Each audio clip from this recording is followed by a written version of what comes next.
Kita Muslim meyakini bahwa Al-Quran menyempurnakan kitab-kitab sebelumnya, Taurat, Injil, dan lain sebagainya. Tapi kami juga meyakini sebagian itu sudah diubah.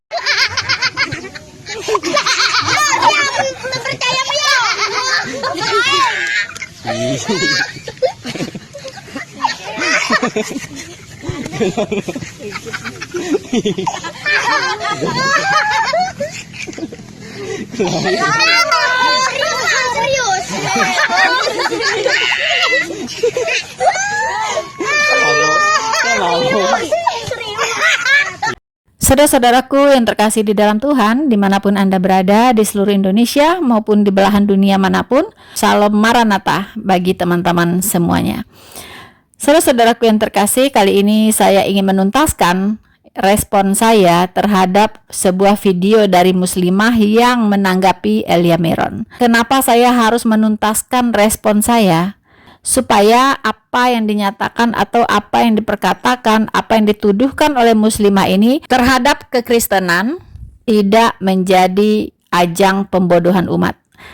So teman-teman, teruslah mendukung channel Noverina Solihin sebagai channel penginjilan dan apologetika dengan cara like, subscribe, dan Anda share video ini. Jangan lupa teman-teman, tolong dicek notifikasi di HP Anda apakah sudah aktif atau belum. Bagi yang belum, tolong tekan tombol loncengnya teman-teman agar Anda terus terupdate dengan video-video terbaru saya.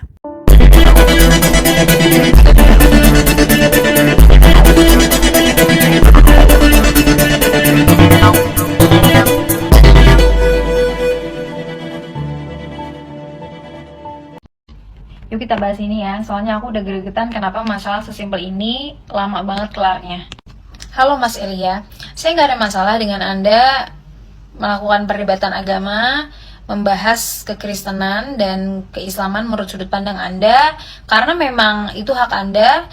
Menurut Anda, Islam salah, menurut orang Islam, Kristen salah, itu normal dan masih dalam ranah perdebatan. Yang nggak normal itu kalau kita udah masuk ke ranah kebijakan, meminta atau membuat surat terbuka kepada Kementerian Agama untuk merevisi penafsiran Al-Quran yang menggunakan Injil. Ini Mbak Muslimah, ya saya tidak tahu nama Anda siapa. Sebenarnya Mas Elia Miron itu menyarankan ya, supaya penafsiran dari Al-Quran itu jangan dikait-kaitkan ke Injil. Saya mengerti alasannya Mas Elia Miron supaya tidak ada terjadi persengketaan antara Islam dan Kristen. Anda menafsirkan Al-Quran Anda dengan memakai Injil untuk apa? Bukankah Injil sudah dikatakan palsu, sudah dikatakan diubah-ubah dan sebagainya?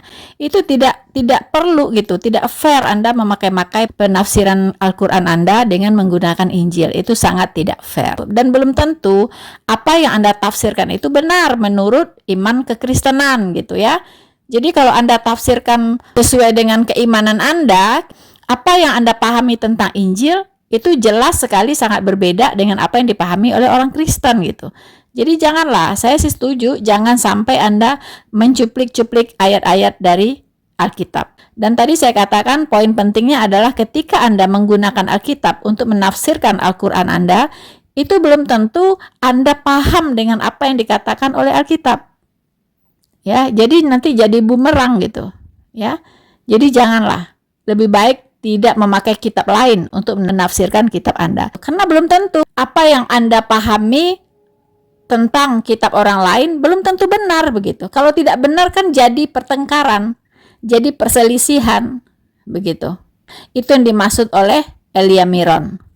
Pertama, kita Muslim meyakini bahwa Al-Quran menyempurnakan kitab-kitab sebelumnya, Taurat, Injil, dan lain sebagainya. Tapi kami juga meyakini sebagian itu sudah diubah. Jadi kami masih boleh mengutip kitab-kitab tersebut selama tidak bertentangan dengan akidah atau keyakinan kami. Apa Mbak? Apa? Al-Quran menyempurnakan kitab-kitab sebelumnya? Yakin? Yakin Mbak? Apakah sudah dicek and recheck, sudah diselidiki, apakah sudah diteliti? Nanti kalau saya tanya, apanya yang disempurnakan? nanti nggak bisa jawab, ya. Karena kalau berani mengatakan bahwa Al-Quran menyempurnakan kitab-kitab sebelumnya, berarti Anda berpikir bahwa kitab sebelumnya tidak sempurna. Begitu kan logika sehatnya? Jadi kitab Taurat, Zabur, Injil, ya, itu tidak sempurna menurut Anda, ya, sehingga harus disempurnakan oleh Al-Quran. Sekarang saya tanya, apanya yang tidak sempurna? Di bagian mananya? Terus Anda sempurnakan menjadi apa? Menjadi seperti apa? Begitu. Itu semua harus dengan data ya Mbak. Jangan hanya main tuduh. Begitu ya. Nah, Mbak, sebagai seorang Kristen, saya sangat getol membaca Alkitab ya. Saya sudah membaca Al-Quran semuanya, dan saya juga sudah membaca Alkitab. Saya membaca Al-Quran tidak hanya membunyikan ya, artinya tidak hanya membaca Arabnya. Saya lebih suka membaca artinya, begitu, supaya saya bisa paham, saya bisa mengerti. Dan saya sudah membandingkan kedua kitab ini. Kalau Anda mau tahu, itu ada di kesaksian saya ya.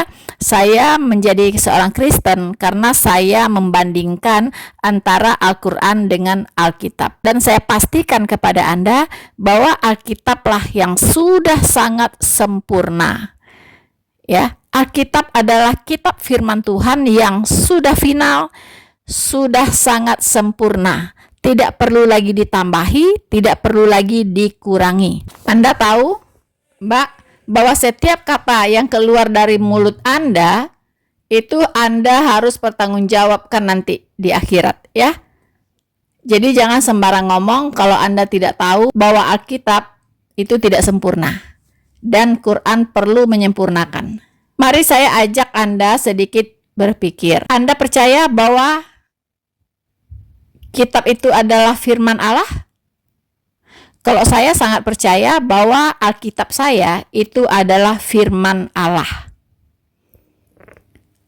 Dan saya percaya Allah itu adalah Allah yang sangat-sangat sempurna. Ya, adalah pribadi yang sangat-sangat sempurna. Kalau pribadi yang sangat sempurna ini tidak mungkin membuat suatu produk yang tidak sempurna. Anda sependapat dengan saya? Sependapat dengan saya, Mbak? Ya.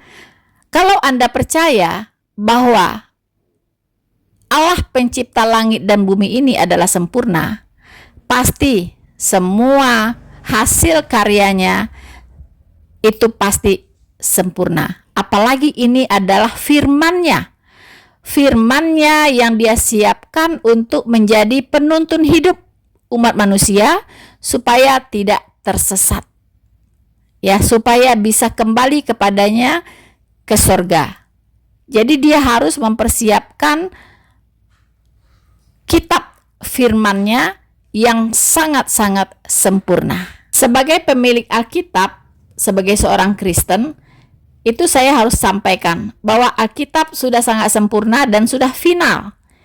Wahyu 22 ayat 18 sampai 19 mengatakan Alkitab tidak boleh lagi ditambah-tambahi dan tidak boleh lagi dikurang-kurangi. Ya, barang siapa yang menambah-nambahi, maka akan ditambahkan kepadanya malapetaka seperti yang tertulis dalam kitab ini. Dan barang siapa yang mengurangi apa yang tertulis di dalam kitab ini, maka akan diambil bagiannya dari pohon kehidupan. Wow, ya, berat sekali, sanksinya berat sekali ya. Jadi jangan menambah-nambahi firman supaya engkau tidak dikatakan pendusta. Jadi Alkitab sangat mengingatkan, Mbak, ya, firman Tuhan itu tidak boleh ditambahi, tidak boleh dikurangi, tidak boleh diapa-apakan, begitu. Ya. Nah, selain dari itu saya katakan ya Mbak, mengapa dikatakan Alkitab ini sudah sempurna? Karena ini proses pewahyuan juga sudah sempurna, sudah finish, sudah ditutup, baik lisan maupun tulisan, sampai kitab Wahyu 22 ayat 21, dan ditutup dengan kata amin, sudah finish. Ya, tidak boleh ditambahi, tidak boleh lagi dikurangi. Tidak ada lagi Allah berfirman setelah kitab Wahyu 22 ayat 21. Sampai detik ini Allah tidak pernah lagi berfirman. Sedikit informasi untuk Anda, Mbak. Ya, untuk Anda ketahui bahwa Alkitab ini dari kitab Kejadian sampai Wahyu itu terdiri dari 66 kitab. 39 kitab di Perjanjian Lama, yaitu terdiri dari kitab Taurat, kitab para nabi, dan kitab Mazmur. Injil atau Perjanjian Baru terdiri dari 27 kitab. Untuk Anda tahu, Alkitab ini, yang 66 kitab ini, itu ditulis lebih dari 40 penulis yang berbeda zaman, ya, berbeda latar belakang. Dan Anda bayangkan 44 penulis Alkitab ini, itu tulisannya tidak ada yang kontradiksi. Semuanya selaras, berkesinambungan dari Kejadian sampai kitab Wahyu. Kok bisa? Ya itulah, karena semua yang tertulis di dalam Alkitab itu adalah firman Allah, bersumber dari satu sumber, yaitu Allah sendiri. Itu luar biasanya Alkitab. Itulah kesempurnaan Alkitab. Jadi salah kalau Anda bilang, kan menurut kalian kitab-kitab terdahulu itu udah dipalsukan, kenapa kalian masih pakai? Bukan gitu, bukan palsu menurut kita, Mas. Tapi awalnya benar terus ada yang diubah gitu. Taurat, Injil sudah diubah-ubah. Hah? Kalau ini didengarkan ya oleh orang Israel, Mbak, oleh orang Yahudi, bahwa kitabnya sudah dirubah-rubah, saya khawatir loh. Israel bisa mengirim rudal ke Indonesia ini ya. Kalau dia dengar kitabnya dirubah-rubah. Ya.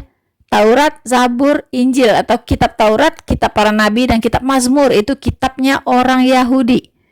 Orang Israel ya. Kalau dia sampai dengar kitabnya diubah-ubah, bisa dikirim rudal, Mbak, ke Indonesia ya. Jangan main-main Anda ya, sembarang ngomong. Ada-ada aja ya, Mbak. Ya, bukan palsu menurut kita mah. Awalnya benar, tapi ada yang diubah-ubah gitu. Maksudnya apa ya, Mbak? Ya, maksudnya dulu benar gitu ya.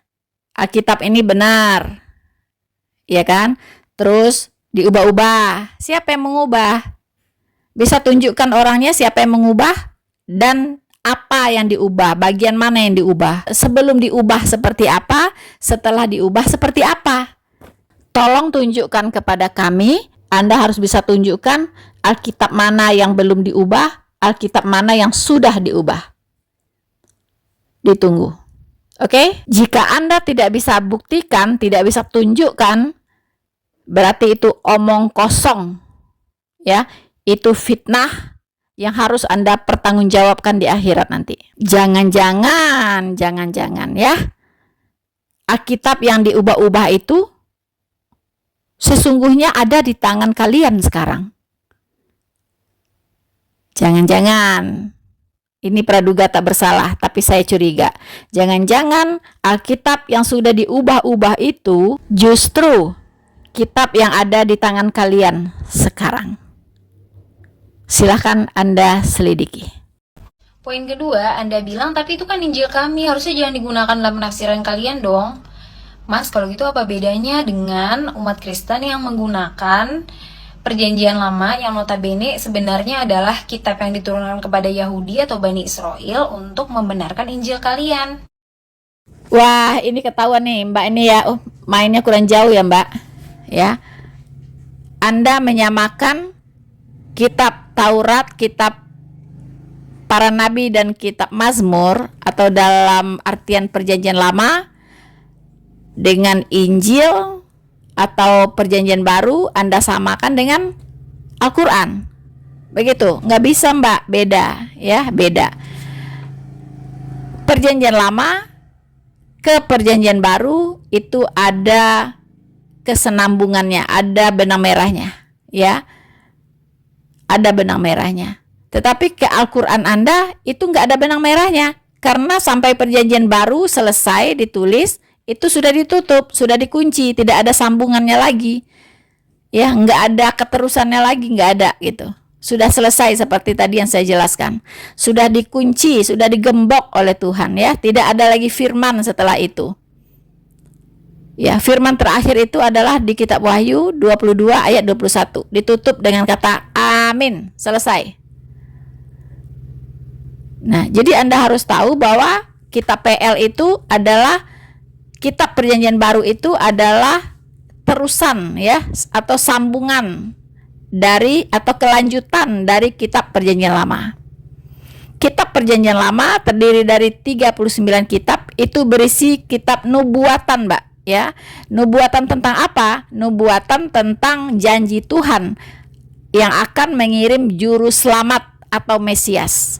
Kalau Anda ingin tahu siapa itu, Anda bisa baca kitab Yesaya. Di situ khusus berbicara tentang nubuatan tentang juru selamat, yaitu Yesus Kristus atau Immanuel.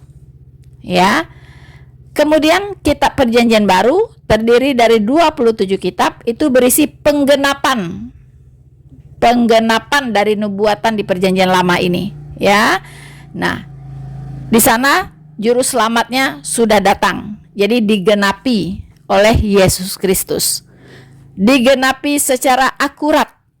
Ada 300-an lebih nubuatan tentang Yesus Kristus di perjanjian lama, digenapi di perjanjian baru secara akurat, Mbak. Ya, mulai dari kelahirannya, penyalibannya, kebangkitannya, pelayanannya, semua tertulis dengan sangat-sangat detail dan digenapi secara akurat di perjanjian baru. Jadi, kalau orang Kristen mengutip-ngutip, atau kalau orang Kristen juga mengimani kitabnya orang Yahudi, ya itu memang jadi satu kesatuan gitu. Kami harus mengimani kitab orang Yahudi juga, karena Tuhan Yesus berkata, semua yang tertulis tentang aku di kitab Taurat Musa, di kitab para nabi, dan di kitab Mazmur harus digenapi. Ya, jadi Tuhan Yesus menyebut semua kitab yang ada di perjanjian lama bahwa dia sudah tertulis di sana. Bahkan di Ibrani 10 ayat 1 itu ditulis, di dalam hukum Taurat terdapat hanya bayangan saja dari keselamatan yang akan datang, bukan hakikat dari keselamatan itu sendiri. Dan itu harus digenapi. Gitu, Mbak. Beda dengan Al-Quran. Al-Quran berisi serangan-serangan terhadap Alkitab, menjelek-jelekkan Alkitab, ya, mengatakan Alkitab sudah adalah tulisan manusia, menyangkali Yesus Kristus yang ada di Alkitab, begitu kan? Dan bahkan membuat Yesus yang lain gitu, yaitu ini berinisial Isa. Nah, itu apa gitu? Nggak ada kesinambungan antara Alkitab dengan Al-Quran. Makanya tidak boleh Anda mengutip-ngutip ayat dari Alkitab dan Anda tafsirkan sendiri gitu. Nggak boleh. Kalau kami Kristen memakai juga kitab orang Yahudi, ini memang harus. Ya, karena Tuhan Yesus kami berkata bahwa tentang dia itu sudah tertulis di kitab Taurat Musa, di kitab para nabi, dan di kitab Mazmur. Jadi kami harus memakai juga kitab perjanjian lama atau kitabnya orang Yahudi sebagai kitab yang kami imani juga, begitu. Dan kami tidak mengubah satu iota pun dari kitab perjanjian lama atau kitab orang Yahudi, tidak. Utuh diimani seperti yang diimani oleh orang Yahudi. Cuman orang Yahudi gagal paham tentang Mesias yang dijanjikan itu. Dia gagal paham. Karena itulah dia tidak mengakui Yesus sebagai Tuhan, tidak menerima Yesus Kristus sebagai Mesiasnya. Mereka masih menunggu-nunggu Mesiasnya yang akan datang ini. Masih menunggu-nunggu sampai hari ini. Padahal Mesiasnya sudah datang. Tapi mereka gagal paham kitab sucinya sendiri. Begitu, Mbak, ya. Tetapi jangan salah, janji keselamatan untuk orang Yahudi masih tetap ada. Nanti mereka akan bersama-sama secara massal akan bertobat, menerima Yesus Kristus sebagai Tuhan dan Juru Selamatnya. Ada waktunya nanti di akhir zaman. Orang Yahudi kan tidak mengakui Yesus. Terus kalian menggunakan kitab mereka untuk membenarkan Yesus. Harusnya mereka juga bisa protes dong. Mbak, gimana mau protes orang Yahudi? Karena Injil itu tidak pernah menyalah-nyalahkan kitab mereka. Orang Kristen mengambil kitab Perjanjian Lama itu seutuhnya, ya, tidak ada yang dirubah, tidak ada yang diingkari, tidak ada yang diprotes.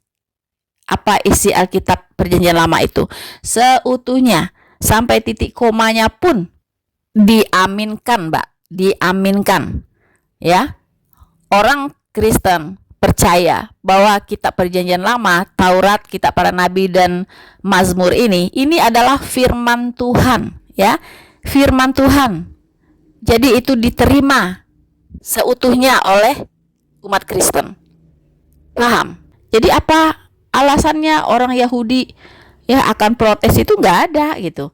Tapi kalau kalian kan beda, mengutip-ngutip ya Perjanjian Baru, mengutip-ngutip Injil, tapi dengan menyimpangkan maknanya begitu.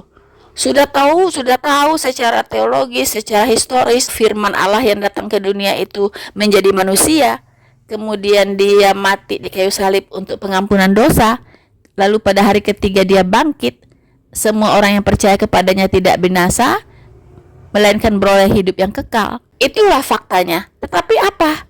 Kalian ngotot Isa Al-Masih adalah Yesus Kristus, tetapi membuat versi sendiri begitu.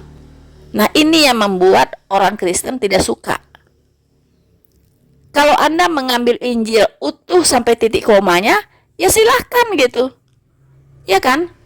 Tapi kan konsekuensinya kalau Anda mengambil seutuhnya Injil, yang mana di situ Yesus Kristus adalah Tuhan, ya untuk apa ada agama kalian lagi gitu kan? Kan ke situ perginya. Maka saya paham mengapa kalian ngotot, tidak suka, tidak bisa menerima bahwa Isa itu bukan Yesus. Kalau dikatakan Isa adalah Yesus, Isanya selesai gitu. Ya kan? Tahu saya udah tahu gitu kemana arahnya. Mengapa ngotot gitu. Bahkan hanya dengan mengambil kesimpulan secara cetek, ya, seperti yang dilakukan oleh Don Ditan. Hanya berpatokan kepada Alkitab yang ada nama Isa Al-Masih di dalamnya, ya kan? Alkitab terbitan tahun berapa zaman bahala, ya. Nah, di situ ada nama Isa Al-Masih, ada nama musola, masjid, madrasah dan sebagainya. Ya, itu sebuah kesalahan kalau saya katakan. Ya, saya katakan itu sebuah kesalahan dari yang menerjemahkan waktu itu. Tetapi saya paham karena waktu kitab itu diterjemahkan belum ada orang Indonesia yang paham ya, paham dengan kitab Injil ini dengan baik gitu. Karena itu agama yang baru di Indonesia gitu. Jadi mungkin pemerintah Belanda ingin menerjemahkan Alkitab ini memakai orang Muslim begitu yang bisa berbahasa Indonesia yang baik gitu. Ya, tetapi tentunya Muslim ini akan menerjemahkan Alkitab itu sesuai dengan apa yang dia pahami, sehingga keyakinan si penterjemah ini mempengaruhi terjemahannya begitu. Tapi sekarang kita kan sudah lihat tidak ada lagi penterjemahan Alkitab yang memakai nama Isa. Tidak ada. Kalau dulu pernah ada di kitab yang udah lama itu saya maklum, ya, saya maklumi. Tetapi itu sebuah kesalahan. Jadi jangan berpatok kepada sebuah kesalahan yang dilakukan oleh penterjemah saat itu. Kita tidak tahu apakah itu kesalahan yang disengaja atau tidak disengaja. Tapi itu sebuah kesalahan. Bahkan kalau bisa, semua Alkitab yang ada nama Isa di dalamnya ditarik dari peredaran. Itu paling baik, supaya tidak menjadi bahan persengketaan antara Islam dengan Kristen. Mengapa demikian? Karena standar penterjemahan dari Alkitab untuk Perjanjian Baru itu pakai Textus Receptus sebagai teks aslinya. Di dalam Textus Receptus itu tidak ada nama Isa Al-Masih. Ingat itu, ya. Ingat itu. Tidak ada nama Isa Al-Masih. Mengapa? Karena pada zaman itu belum ada Islam. Belum ada Islam. Dan orang tidak pernah mengenal yang namanya Isa Al-Masih. Islam baru muncul 600 tahun kemudian, Mbak. Jadi tolong ditarik semua Alkitab yang ada nama Isa Al-Masih di dalamnya, walaupun terbitannya tahun berapapun. Itu saran saya. Begitu, Mbak. Jadi orang Kristen mengambil kitab perjanjian lama itu seutuhnya dengan titik komanya semuanya, dan tidak ada yang dipersoalkan, tidak ada dipermasalahkan, tidak ada yang ditentang, tidak ada yang diingkari dari apa semua yang tertulis di kitab perjanjian lama itu, di kitab orang Yahudi. Tidak ada gitu. Dan tadi saya udah katakan bahwa kitab perjanjian baru adalah kelanjutan dari kitab perjanjian lama. Kitab perjanjian lama itu ya tidak akan sampai kepada makna yang sesungguhnya kalau tidak ada kitab perjanjian baru. Karena kitab perjanjian lama itu hanya bayangan saja dari keselamatan yang akan datang. Hakikatnya itu ada di perjanjian baru, Mbak. Dan Tuhan tahu itu gitu. Ya, makanya Tuhan memelihara Alkitab ini secara luar biasa. Dan Tuhan juga menjaga hati orang Yahudi untuk tidak mempersoalkan Injil. Soal mereka menerima Yesus Kristus sebagai Tuhan atau tidak, mengakuinya atau tidak, itu urusan lain. Begitu, ya. Tetapi Alkitab yang terdiri dari kitab perjanjian lama dan kitab perjanjian baru disatukan. Karena itu merupakan satu kesatuan dari janji Allah untuk mengirim Sang Juru Selamat. Di kitab perjanjian lama, Allah berjanji ingin mengirimkan juru selamat. Di sana sudah diberitahukan ciri-cirinya dan sebagainya. Di kitab perjanjian baru, Tuhan menepati janjinya, yaitu hadirnya Sang Juru Selamat tersebut, yaitu Yesus Kristus. Makanya kitab perjanjian lama dan kitab perjanjian baru, dua-duanya berisi janji Allah ya yang tidak bisa dipisahkan.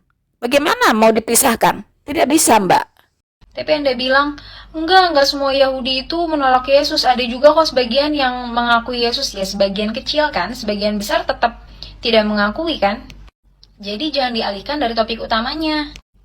Tapi keyakinan Kristen tuh banyak banget kesamaannya dengan keyakinan Yahudi. Beda sama Islam yang beda sendiri. Dari segi A, B, C, D. Nanti Anda jelasin panjang lebar perbedaan antara Kristen dan Yahudi yang menurut Anda itu jauh lebih sama, jauh lebih similar dibandingkan dengan Islam yang menurut Anda beda sendiri.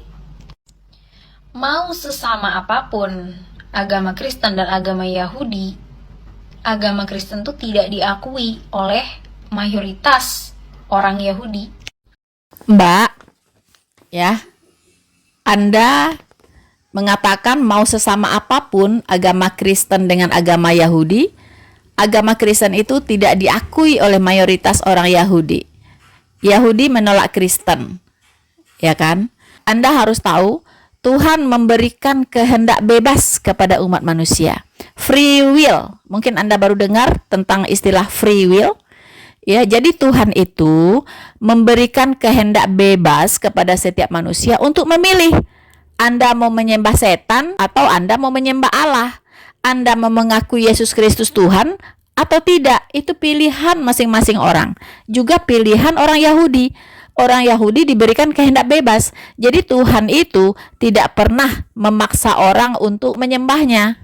Tidak pernah memaksa. Kalau Tuhan Alkitab, Allah Jehovah itu memberikan kehendak bebas kepada manusia. Memang dia sudah mengajarkan inilah jalan yang lurus ke sorga. Tetapi kalau Anda tidak mau ikut, itu keputusan Anda, itu urusan Anda dengan Tuhan. Begitupun dengan Yahudi. Begitu. Walaupun Yahudi sudah melihat langsung Tuhan Yesus, melihat langsung karya-karyanya, mujizat-mujizatnya, kuasa-kuasanya di depan mata mereka, tetapi mereka tetap menolaknya sebagai Mesias. Itu urusan mereka, begitu. Dan Tuhan juga berkata, aku tidak mengharapkan hormat dari manusia. Tuhan itu tidak mengharap hormat dari manusia, Mbak. Hanya satu orang di dunia ini yang menyembahnya, bagi Tuhan itu tidak masalah. Berarti sisanya itu memang memilih masuk neraka, begitu. Tuhan menghukum manusia di dunia ini karena sudah jatuh ke dalam dosa. Semua manusia sudah berdosa saat itu. di zaman Nuh. Kemudian Tuhan mendatangkan air bah, 40 hari 40 malam bumi ini ditenggelamkan. Sampai puncak gunung setinggi-tingginya ditenggelamkan, Mbak. Sehingga tidak ada satu makhluk pun yang hidup. Baik binatang, hewan maupun manusia, tumbuh-tumbuhan, semua mati. Ya, semua mati, musnah. Anda tahu siapa yang selamat? Itu yang selamat hanya satu keluarga saja, yaitu keluarga Nuh. Dari bermiliar-miliar manusia di bumi, cuman ada 8 orang saja yang selamat, yaitu Nuh, istri Nuh, 3 anak laki-laki Nuh, yaitu Ham, Sem, dan Yafet, dengan istri mereka masing-masing. Jadi 8 orang. Dan plus binatang sepasang-sepasang. Hanya itu yang Tuhan selamatkan. Hanya mereka lah orang benar yang 8 orang ini. Sisanya semua orang berdosa sehingga dimusnahkan oleh Tuhan. Mungkin Anda juga dengar zaman Lut, Sodom dan Gomora. Ya. Berapa orang yang selamat ketika Tuhan membumi hanguskan kota Sodom dan Gomora karena dosa penyimpangan seksual di sana. Semua manusia di sana sudah melakukan penyimpangan seksual, homoseksual, lesbian yang tidak wajar di mata Tuhan dan menjijikkan di mata Tuhan. Anda tahu berapa orang yang selamat? Hanya Lot dan 2 anak gadisnya. Hanya itu yang selamat. Bahkan setelah mereka diselamatkan, 2 anak gadisnya ini pun tidak bisa terhindar jatuh ke dalam dosa. Dia meniduri ayahnya sendiri. Lalu bagaimana, Mbak? Walaupun hanya saya yang ikut Tuhan Yesus, percaya kepada Tuhan Yesus sendiri, bagi saya no problem. Ya. Jadi untuk teman-teman semua jangan takut, jangan khawatir Anda sebagai minoritas. Memang orang benar itu dari sejarah itu memang sedikit gitu, minoritas. Bahkan Tuhan Yesus berkata bahwa pintu sorga itu sangat sempit, pintu neraka itu sangat luas sehingga banyak orang yang memasukinya. Pintu sorga itu sempit artinya tidak banyak orang bisa masuk ke dalamnya. Hanya sedikit orang yang diselamatkan. Dan kita tahu Tuhan Yesus berkata, ketika anak manusia itu datang, adakah ia dapati iman di bumi? Apa artinya? Tuhan Yesus kita lihat sudah memberikan satu warning, ya, bahwa hanya sedikit saja manusia-manusia di bumi ini sekarang yang bisa diselamatkan. Semua sudah jatuh ke dalam dosa, yang sudah melawan Tuhan, menentang-nentang Tuhan. Sudah banyak yang lari dari Tuhan, meninggalkan imannya yang mula-mula. Ya, banyak sekali. Jadi Anda jangan heran kalau di Amerika, di Eropa, gereja-gereja jadi sepi. Hanya 1-2 orang tua saja kadang yang ikut beribadah. Anda jangan heran. Tuhan Yesus sudah memberitahukan jauh-jauh sebelumnya. Ketika anak manusia itu datang, adakah ia dapati iman di bumi? Sedikit, Mbak. Hanya sedikit manusia ini yang bisa selamat. Dan bagi saya ingin ada di antara orang yang sedikit itu. Sampai maut datang menjemput saya. Atau sampai Tuhan Yesus datang menjemput saya di awan-awan. Saya tetap ikut Tuhan Yesus. Mungkin yang lain meninggalkan Yesus karena takut dengan dunia ini. Ya, tapi saya berjanji saya tetap ikut Yesus walaupun sendiri. No turning back. No turning back. Karena kebenaran itu, Mbak, tidak diukur dari mayoritas atau minoritas. Oke? Jadi Anda jangan senang hati dulu, ya. Ketika orang Yahudi tidak menerima Yesus, ya, tidak mengakui Yesus, tidak mengakui Kristen, lalu Anda boleh bersenang hati bahwa Anda juga sama, tidak mengakui Kristen. Begitu kan? Nah, itulah yang benar. No. Anda bayangkan, dengan orang Yahudi menolak Tuhan Yesus sebagai Tuhan dan Mesiasnya, itu keselamatan terbuka untuk bangsa non-Yahudi. Ya. Itu dengan penolakannya saja itu sudah membawa berkat bagi umat manusia, Mbak. Injil bisa tersebar ke seluruh bumi sampai saya yang dari pelosok pun bisa mengenal Yesus Kristus. Kalau dulu bangsa Yahudi menerima Yesus Kristus, karena kalau Tuhan Yesus diakui oleh Yahudi saat itu langsung masuk ke akhir zaman. Tapi sekarang dibuka zaman anugerah bagi bangsa non-Yahudi. Karena Yahudi menolak Yesus Kristus sebagai Mesias.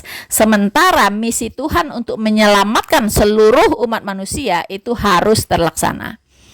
Jadi Tuhan Yesus memilih Rasul Paulus khusus untuk orang-orang non-Yahudi. Paham ya Mbak ya? Jadi tentang Yahudi yang menolak Yesus Kristus, menolak Kristen, itu masalah lain ya, itu masalah lain. Tidak ada bedanya dengan kalian juga yang menolak Yesus Kristus sebagai Tuhan. Sama saja begitu. Sama saja. Tetapi Yahudi menolak Kristen, itu pun sudah membawa berkat bagi dunia. Dunia bisa mengenal Kristus. Ya, orang-orang non-Yahudi bisa mengenal Kristus, bisa diselamatkan. Bayangkan, ya. Apalagi kalau Yahudi menerima Yesus Kristus sebagai Tuhan dan Juru Selamatnya, jauh lebih luar biasa. Dengan menolak saja sudah luar biasa dampaknya, apalagi jika Yahudi menerimanya. Poin ketiga, Anda bilang gimana perasaan kita Muslim kalau dalam penafsiran Injil misalnya, itu kalian menggunakan Al-Quran untuk membenarkan Trinitas. Saya pribadi nggak ada masalah ayat Al-Quran mau kalian gunakan untuk apa dalam naskah akademik kalian, karena itu keyakinan kalian. Tapi kalau Anda mau menggunakan Al-Quran untuk membenarkan Trinitas, itu menurut saya agak lucu. Kenapa? Kalau kami nih Muslim masih bisa menggunakan Taurat dan Injil, karena menurut kami memang asalnya dari Allah, cuma memang ada yang diubah. Lah kalau kalian kan kalian nganggap nabi kami nabi palsu, berarti semua yang dikatakan termasuk Al-Quran yang diturunkan kepada nabi kami itu semuanya salah dong. Terus gimana caranya Al-Quran yang menurut kalian salah bisa membenarkan Trinitas?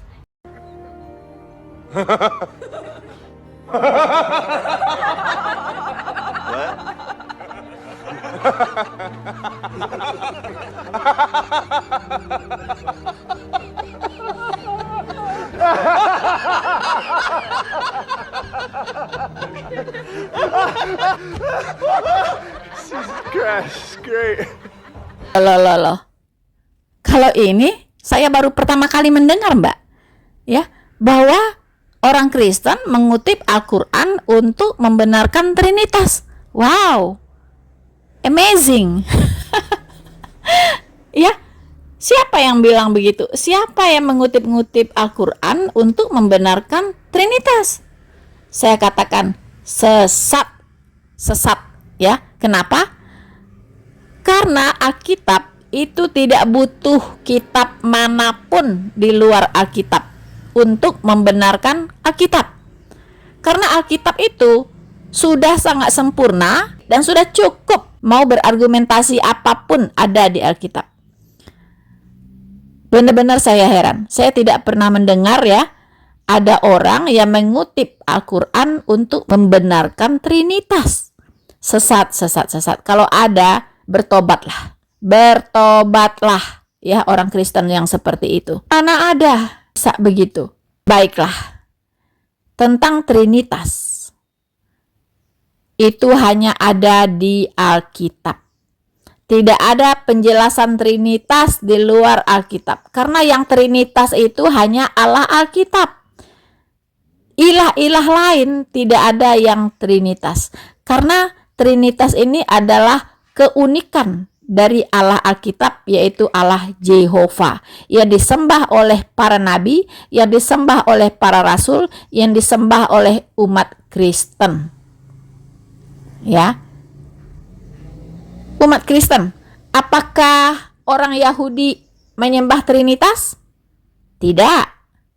Ya, umat Yahudi tidak mengenal Yesus Kristus. Karena umat Yahudi tidak mengakui pribadi Allah yang kedua, yaitu Putra atau Firman yang menjadi manusia atau Yesus Kristus sebagai pribadi Allah. Jadi Yahudi tidak menyembah Allah Trinitas, walaupun Allahnya sebenarnya Trinitas. Mereka nggak paham, mereka gagal memahami kitab sucinya. Itu persoalannya. Karena tentang Trinitas di Perjanjian Lama juga itu sudah dinyatakan oleh Allah sendiri bahwa dirinya adalah Allah Trinitas. Kita bisa lihat di Kejadian 1 ayat 26 di kitabnya orang Yahudi.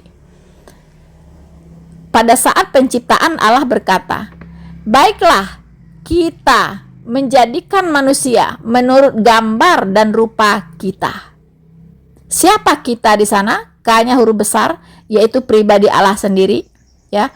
Itu adalah Allah sendiri, Allah Jehovah. Kita itu siapa? Semua orang tahu bahwa kita ini adalah kata ganti orang pertama jamak. Siapa di situ? Yaitu Bapa, Firman, dan Roh Kudus. Itulah kita di situ, ya. Baiklah kita menjadikan manusia menurut gambar dan rupa kita. Jadi Bapa, Firman, dan Roh Kudus itu menciptakan segala sesuatu, ya. Bumi dan seisinya, manusia, ya. Itu diciptakan oleh Allah Trinitas bersama-sama, yaitu Bapa, Firman, dan Roh Kudus.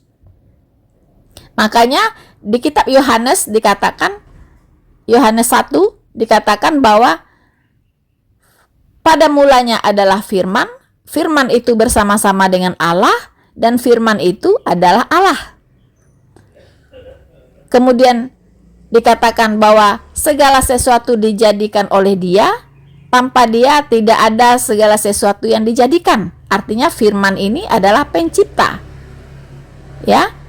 Kemudian di ayat 14 dikatakan, Firman itu telah menjadi manusia dan diam di antara kita.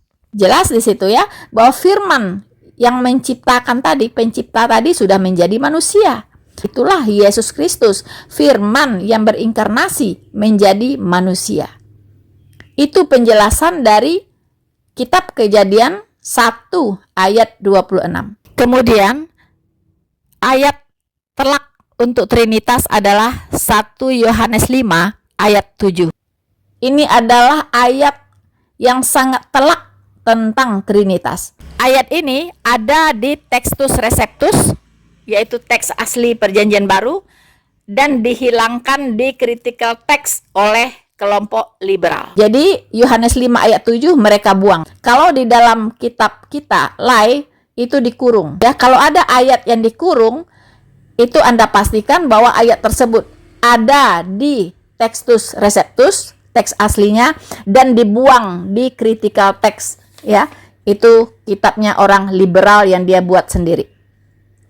Nah, teman-teman, apa yang dikatakan oleh Yohanes 5 ayat 7? Ini adalah ayat telak, ya, untuk Trinitas. Sebab ada 3 yang memberi kesaksian di sorga, yaitu Bapa, Firman, dan Roh Kudus. Ketiganya adalah satu. Ini adalah penjelasan dari kitab Kejadian 1 ayat 26 tadi. Ya. Baiklah kita menjadikan manusia menurut gambar dan rupa kita. Nah, kita di sana adalah Bapa, Firman, dan Roh Kudus. Ketiganya adalah satu. Ini konsep Trinitas hanya ada di Alkitab. Tidak ada di kitab manapun di luar Alkitab. Mana bisa, mana mungkin orang Kristen mengutip, ya, ayat-ayat Al-Quran untuk membenarkan Alkitab. Itu terlalu berhalusinasi, ya. Dan kalaupun ada yang melakukannya, saya himbau untuk segera bertobat. Bertobat. Oke? Gak masuk akal kan? Lain halnya dengan kalau kalian mau membahas ayat Al-Quran tentang keyahudian dan kekristenan. Kalian mau ngambil salah satu ayat Al-Quran tersebut, terus kalian bahas di naskah akademik kalian, kalian cari kesalahannya menurut kalian yang benar ini segala macam dalam naskah-naskah kalian, silakan. Mbak, orang Kristen tidak butuh mengambil ayat-ayat Al-Quran untuk membahas apapun. Tidak butuh.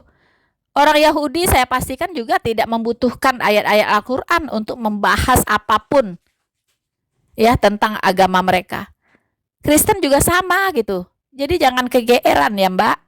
Jangan kegeeran. Saya katakan sekali lagi, kalau ada orang Kristen yang mengutip-ngutip ayat Al-Quran untuk membenarkan Alkitab, sesat saya katakan. Bertobatlah, bertobat. Oke, saudara-saudaraku semuanya, itulah yang bisa saya komentari tentang Mbak yang muslimah ini, ya. Karena ini harus kita bikin terang benderang ya teman-teman. Dan ini juga supaya teman-teman Kristen bisa mengambil satu pelajaran dari sini, supaya Anda bisa mengcounter, bisa menjawab kalau ada serangan-serangan yang datang dari luar, dari teman-teman muslim begitu. Nah, kita semua harus punya pengetahuan yang memadai untuk mengcounter semua serangan tersebut, supaya tidak ada penyesatan yang terjadi terus-menerus dan diulang-ulang. Bersama saya Noverina Solihin, Tuhan Yesus memberkati kita semua. Maranatha.